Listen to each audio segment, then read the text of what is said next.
I rise in support of H.R. 5244, the Credit Card Holders Bill of Rights. I introduced this bill together with Chairman Frank, and it has 155 co-sponsors. A dozen national consumer groups have not only endorsed this legislation, but have made it their top priority. The gentleman will suspend.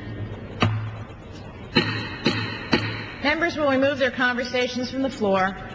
Members from staff in the rear of the chamber will take their seats. This important legislation... The gentlewoman may continue. Thank you. Thank you, Madam Chair.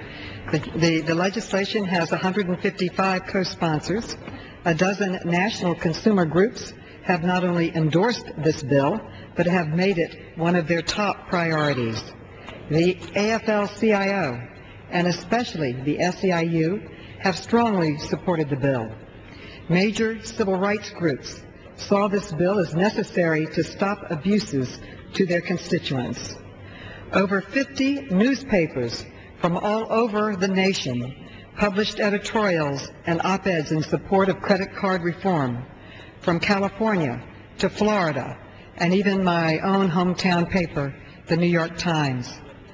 The Federal Reserve, whose first priority is protecting the safety and soundness of our financial institutions and our economy, has called the credit card practices addressed in this bill anti-competitive for markets and unfair and deceptive to consumers, end quote. And some 56,000 Americans wrote in support of the proposed federal rule, the more than any in the history of the Fed commenting in support of this bill. Rarely do we get an opportunity to vote for legislation with such deep and widespread support. In the midst of the financial turmoil in our markets, Congress has been asked to provide $700 billion for Wall Street. Now we have a chance with this bill to do something for Main Street.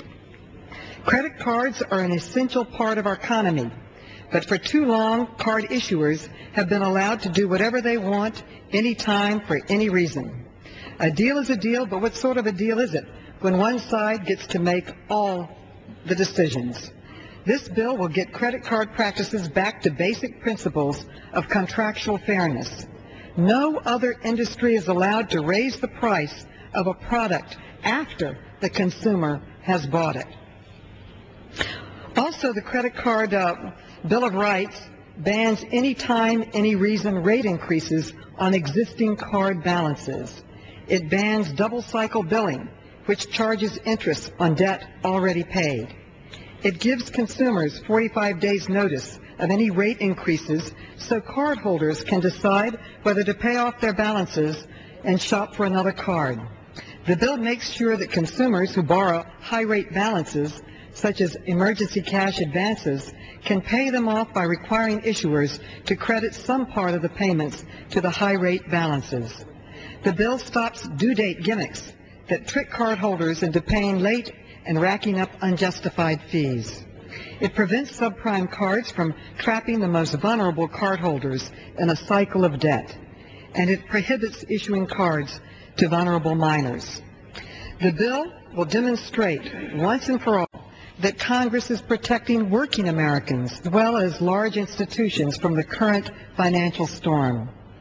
Unfair credit card debt is as toxic to ordinary citizens as subprime debt obligations are to investment banks.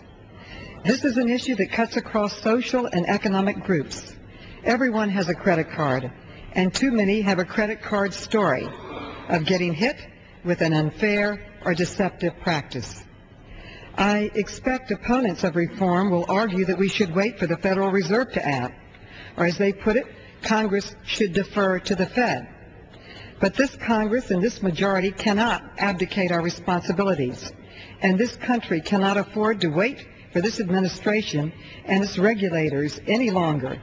We need to take action now on this critical issue. I urge my colleagues to support this bill. Enough is enough.